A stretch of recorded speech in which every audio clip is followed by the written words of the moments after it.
question. What do you think, Jeff, is the biggest law enforcement issue facing Worth County right now, and what will you do to address it? Biggest issue in Worth County that I've seen right now when I'm going door to door talking to people, drugs. You got Sumner, everybody I'm talking to Sumner here just about it said the drug issue. I went out to Evergreen Highway and talked about the drug issue. I've been out Red Rock Highway this morning, they talked about the drug issue. The way to combat drugs is I got 3 other counties that's willing to work with me. I can take 2 deputies from the sheriff's office now, go with them, utilize their drug unit, and work counties and not have a major drug task force involved. That way you utilize their drug people, come over here and work county, where people don't know and buy, and you can get a hand and grip on drug activities. Ronnie, same question to you. What do you think the biggest law enforcement issue facing Worth County, and what will you do to address it? Well, I do agree, drugs is probably the biggest issue that we have. I work drugs now, vehicles. That's the way you make an impact, because you got to get into the pocketbook. We got to start seizing cars and land and property and houses. You seize bank accounts. And you start hitting them in the pockets when you're going to make the biggest impact. Just putting them in jail, it's just giving them an unplanned vacation for a little while. Same thing as jail. There's actually a justice assistance grant that's out right now that helps with multi-jurisdictional drug task force. So with that, it would be something to look into, because grants can possibly help Vernon and assist time to grow. But the biggest thing is within that jail situation is that's probably going to be one of the biggest headaches that the sheriff has. When you've got a outdated facility, you've got overcrowded issues, you've got employees you've got to put in those locations and work in that jail facility with those inmates, but you have a low budget to pay them with. It's just County Sheriff's Department running, go from there. But also we did get in with the state court judge, get him to raise the fines in Worth County, to par with the rest of the counties. Because that will supplement income for the sheriff's office, along with more than what we're getting now. So we're right now in Worth County on the bottom of the list with fines. And they come in, I think they got allocated, they estimated to make like $200,000 worth of income off of fines this year. Where if you raise them up, say in line with Tift County or Mitchell County even, that you get close to $2 million worth of fine money coming into Worth County. If you do that, you can supplement the sheriff's department without hurting taxpayers of Worth County. All right, Ronnie, same question. Budgetary issues and how you We've got a 4-lane run from Tiffin to Albany. We've got 133 South Park County runs from Moultrie to Albany. These highways have a lot of traffic, and a lot of traffic needs to be worked. We don't run traffic for revenue, we run traffic for safety. But if in the meantime you catch somebody out there running too fast or whatever, you make contact with them, and like I said, the fines can offset some of this stuff. But the biggest thing is slowing down. You'd be surprised at probably how much drugs and money comes through this county. Lowndes County, Crisp County, they seize a lot of money that's out of drug seizures. And it's just because they're out enforcing traffic. They're out stopping, slowing down a little bit, searching vehicles. You find a $1 million seizure out of a vehicle, that's a big hit, but you don't know how many vehicles has been stopped and searched that they found nothing. But it's just called going to work. These are grown men, they're post-certified, they raised their right hand and they swore to do the job, and they've got to go to work. And as a community, we've got to work together. It's not about the sheriff's office, it's about you guys, it's about this community. And we've got to do whatever we got to do where it don't cost us in our pocket. A good probate judge first has to be a person that is willing to give their time freely. Probate judge does not have an 8 to 5 job. I have known in my 18 years of being there that the judge has been called out at 2 o'clock in the morning to save a child's life, save an adult's life. It's confidentiality. I can't give you the situations, but you don't realize that is a 24-hour day job, 7 days a week. We never know when somebody's going to be calling needing our help. You need to be able to stand and take a commitment to be for the people. That's what you are hired to do, serve the people, and that's what I'm willing to do, and that's what it takes to be a good probate judge. There are many qualities that a probate judge should exemplify. A few examples are compassion, courage, people skills, honesty, and vision. However, I believe that there are three most important qualities for a probate judge. They are high moral standards and integrity. The probate judge deals with extremely delicate family issues that must be handled discreetly to decide what is right and stay within the law. The second one is strong leadership ability. The probate judge manages the office, its workloads, its records, its employees, its customer service to the residents of Worth County. The success and effectiveness of any public office rests on the shoulders of its leaders. As an effective leader, creates a learning work environment, motivates employees, streamlines processes, supports innovation and change, and demands excellent customer service. The third quality, commitment to community. A commitment to the community involves knowing the issues facing this community, volunteering and serving the community, and taking steps to bring about positive changes. I will run the probate court with these ethics, but would like to see the probate court office become more visible in the community, helping to educate citizens about the importance of having a will and other services that the court offers, and not wait until the people are grieving or in distress before making them aware of the work that the probate court does. I've been self-employed for over 15 years. Anybody that is self-employed knows you do not have an 8 to 5 job. I'm willing to sacrifice, continue to sacrifice for the Worth County to be the judge and to use my time for the Worth County citizens. And just because you elect someone with years of technical and administrative experience doesn't mean that you are electing a leader, or even someone who can transition from a support role into a leader. A leader does not rise when given a title. People recognize a leader well before a title is sought. Well, as I've told you before, my 18 years experience should speak for itself. But there's one other thing I'd like everyone to know. I love Worth County, as I've spoke before, but I do not want Worth County to be in limbo. I want everything to proceed forward.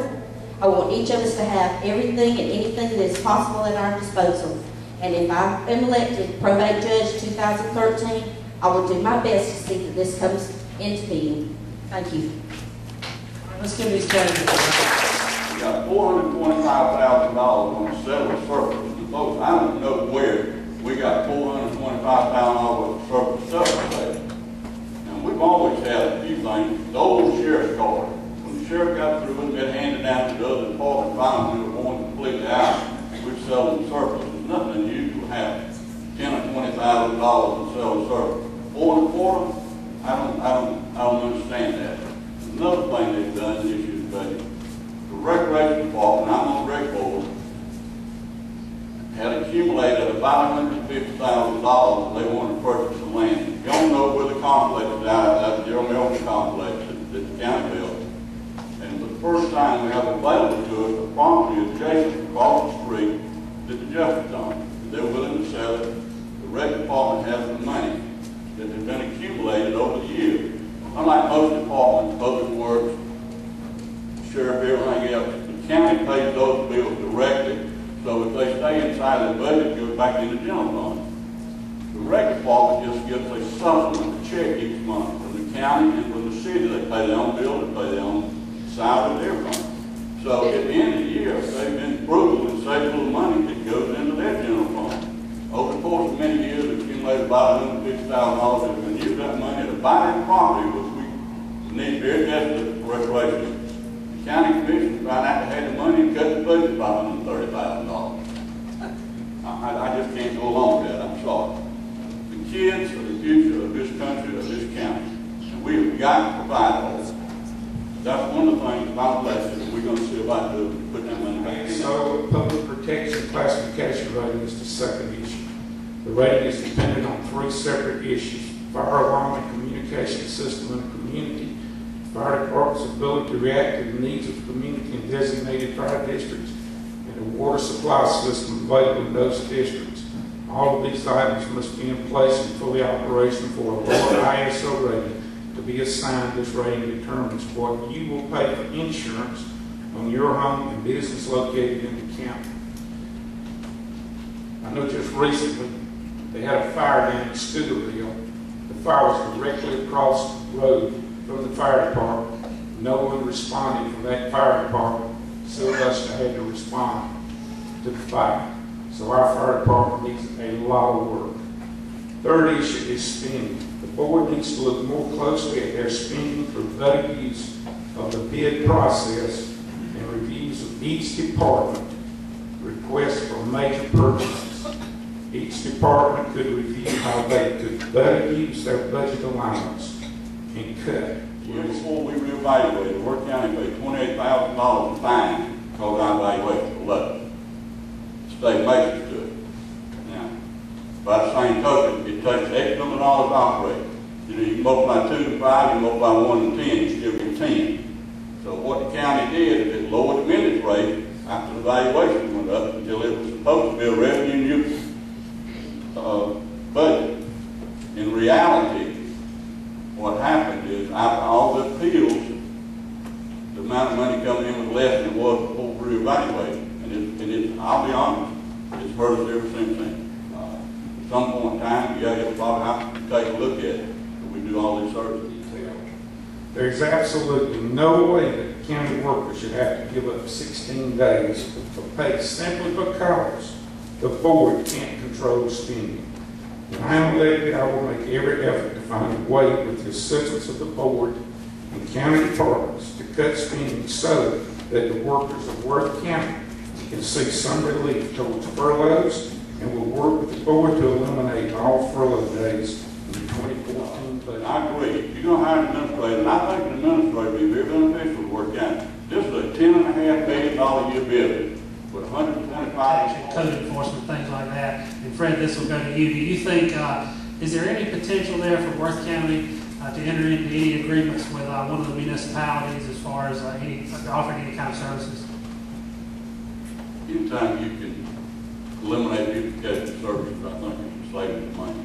We actually had an opportunity a few years ago, somebody might remember this, we talked with the city of Sylvester about consolidating our fire department. Made a lot of sense.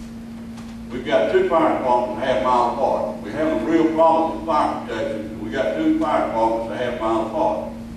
We met with them in the city with the manual going in with the county and merging the fire department. Tommy Martin was the chief at the time. Most of you know Tommy was an excellent choice to head up the whole thing.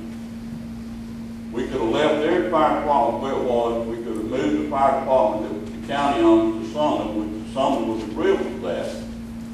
5-mile radius of Sylvester and 5 miles on the either side of 82 all the way to the Tilt County line would have been a class 5. Now outside of that 5-mile area there would have been 6s and 7s, so it would have taken in a large part of the county.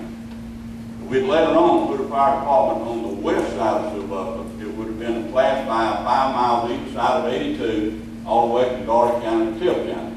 Now our county commission board voted it down. I voted for it, our county commission board voted it down, and we lost a golden opportunity to really do something for fire in Sylvester and Worth County. But to answer your question, yes, I think we need to take another look at it, and any time that we can work with the city. When you go to the polls to vote, I encourage you to ask yourself these questions. Am I satisfied with how this current Board of Commissioners and its chairman is running the county? Am I satisfied with how money, employees, equipment is being managed or mismanaged in Worth County? Do I want Worth County to continue in the direction it's been going for the past 4+ years? Do I want to see the right thing done for the taxpayers and employees of Worth County? And finally, do I want other counties to look at Worth County as a leader or as the circus it is often referred to? In other words, if you want Worth County to move forward in a positive manner with a positive leader using basic knowledge and good sense. Vote for me, Mike Cosby. It makes the whole county and city look bad. It makes us all look bad. It's not necessary. It's a lack of leadership. It's an absolute lack of leadership. We got some good people up there. You know, we got one out there hauling throw bombs out. I guess it's talking about everybody's courthouse, but we got some good people up there. We've got some good people up there. We just need backing. We need some leadership. We need somebody that's going to put us in the right direction and keep things where they need to be. I have experience. I've done it for 16 years. I know where to go. I know what to do. I just need opportunity to do it. And I ask you now to vote for me. Well, it won't be 5 minutes. There's not a whole lot you can say about Coroner. Said that's the next man you want to see drive up in the car. My name is John M. Johnson, but everybody just calls me John. For 17 years, I was a volunteer fireman in the MTM Ward. We were a pretty good squad up there. Matter of fact, we were so good that the county gave us ambulance to work with and a telephone that rang in all of our homes at one time before 911. In 2004, I was approached by a friend to run for coroner. And I did and lost, and then I was appointed deputy coroner as we were just discussing. And I ran for it again in 2006. As a result of that, I've been your deputy coroner for the past 7 years. I have attended many cases in Ward County, and hopefully made a lot of. After I come out of the Army, I decided to become a restaurant manager, and I went to school in Jacksonville, Florida, to become to culinary school. Turned around and run restaurants from Florida to Albany for the next 19 years. Come on back home in '89. And opened up the Huddle House with Bob Newsom and Clay Chester, was their first manager at the Huddle House. Left there and decided I just wasn't happy in restaurant work after 19 years and become a volunteer firefighter. Served there for 2 years while going through the fire school here in Ward County. I've served the last 7.5 years as a part-time firefighter with Ward County Fire. I've served, if I'm not mistaken, I'm in my 5th year. I think that's right, 4th year, 3 years. Excuse me, 3 years. Pam Hams left deputy coroner, and I've served with Mr. Johnson as deputy coroner the last 3 years. And been glad to serve with him. I'm not here opposing him today. There was some miscommunications between us. My understanding was he was retiring. So once I made a commitment to run and file my paperwork, there was no backing out. I have thoroughly enjoyed serving under Johnny, and I wish both of us the best of luck for many years to come. And I think the turnout tonight was great, and it surpassed what all of us thought. Just a reminder, early voting is going on right now and continues through July 27th. There will not be early voting on July 30th as the elections board will get ready for the big day on July 31st. So we just want to encourage you all to get out and ask for a Republican ballot, please. You've seen how good of a set of candidates we have this year, and after July the 31st, there will be no runoffs in the Republican primary since it's only two candidate races. So we will have 5 of these folks will be nominees on August 1st. So we just ask you all to get out and vote on July 31st or before, and support these 5 Republican nominees, whoever they may be, for the general election. Thank y'all for coming.